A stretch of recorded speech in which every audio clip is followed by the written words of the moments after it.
Pero guys, pera biro, affected si Zoe. Parang bigla siyang namulat sa katotohanan na may mga babaeng pwedeng umaligid sa mga padre de pamilya at masira yung pamilya. Ito yung isa sa mga disadvantages ng social media kasi napapanood nila, di ba? So yung mga dapat din nila pinoproblema niya. Pakita ko sa inyo kung saan niya nilagay. Dito niya sa mismong nook kung saan kumakain, nagpe-prepare ng meals. Diyan niya nilagay yung, yung gusto niyang gamitin para bawasan yung timbang ko. Plus guys, gusto niya akong mag-check out ng shirataki rice. Kasi kung hindi daw mag-shirataki, siya rin daw magsusukat ng kanin ko.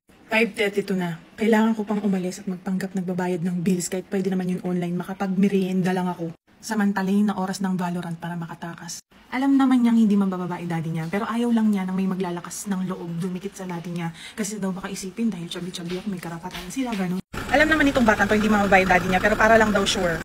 Napansin niya rin na hindi ako maporma, di ba?